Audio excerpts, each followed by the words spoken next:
This is going to be my video for the Recoil Magazine Summit in the Sand event, sponsored by Sig Sauer.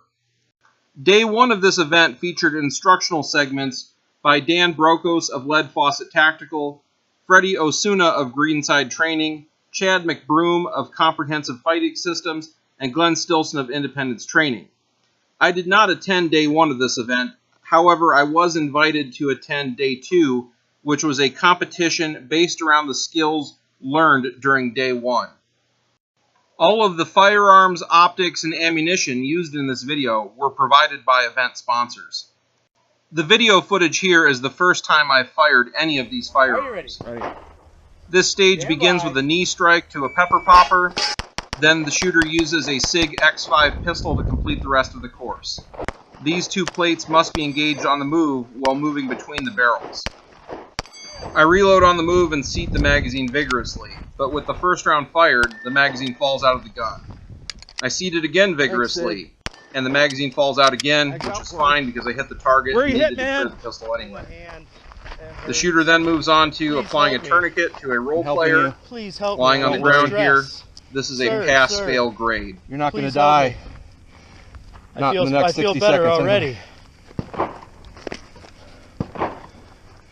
I'm not a fan of this TK4 tourniquet that was provided as a prop for the stage. I did, however, apply it sufficiently to get the skills points for this portion of the course. That's the way it's supposed to be.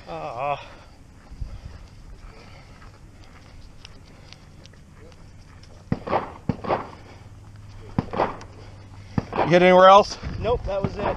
Clear. Shot myself in the hand. I believe the X5 was dropping magazines because it was configured for right-handed use, and my grip was engaging the magazine release while I was holding it, at least some of the time. Before shooting this next stage, I had the SIG rep switch around the magazine catch on the provided pistol so that it would not interfere with my shooting the stage. The shooter begins this stage with their feet and wrists lightly bound with rope. The shooter must get out of their restraints and use the knife to attack the target in 3 strike zones: the chest, the neck, and the face. Go! I said the safe word, you motherfuckers!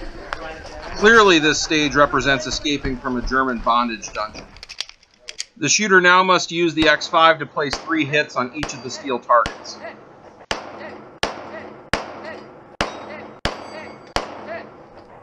Lock it back.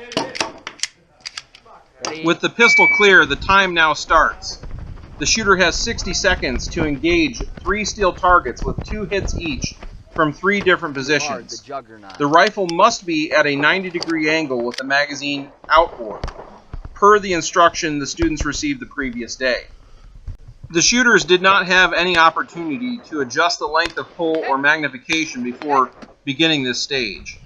One of the problems I have is finding the eye box on the 1:6 optic with these conditions. 2? One more.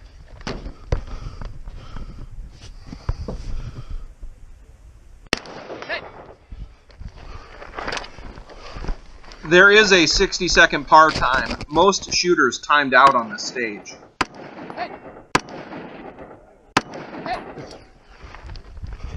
.68. Nice. I finished the stage under par time and got the 25 skill points for using the knife successfully. On this stage, the shooter has 120 seconds to make it through this Hogan's Alley exercise, identifying sound and smell stimuli to the range officer. In this case, I failed to identify the smell stimuli to the range officer. Simulating a gunshot wound to my support arm, I have to apply a tourniquet before moving further through the course of fire. Because my support arm is now out of action, I must shoot the pistol one-handed for the rest of the course.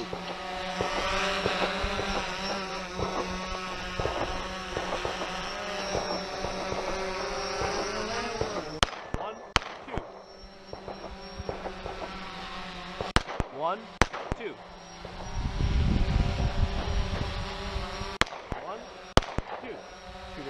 While I had the fastest shooting time on this stage, I failed the skills test and got 0 skills points. At the beginning of this stage, the shooter had 60 seconds to examine a footprint and determine the direction of travel. to the left, center, or right.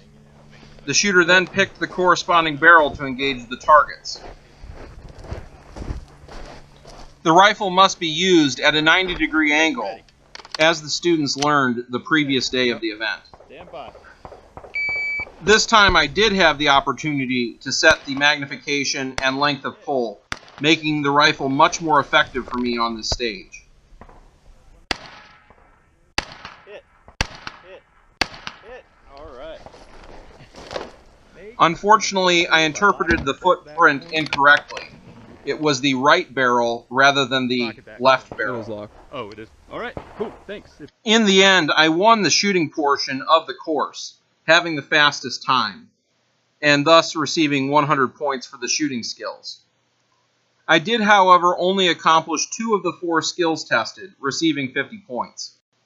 The student who won the event accomplished all 4 of the skills, receiving 100 points.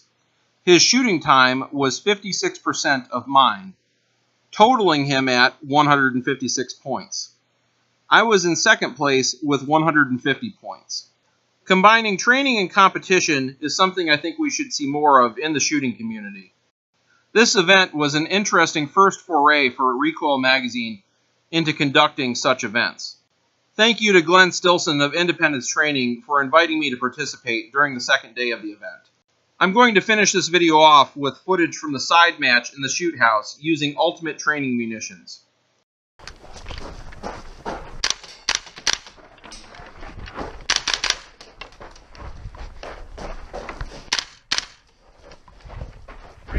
There wasn't a left-handed holster for the UTM Glock, so I just stuffed it in my waistband with an empty chamber. Don't forget your last guy there. All right, come back, move.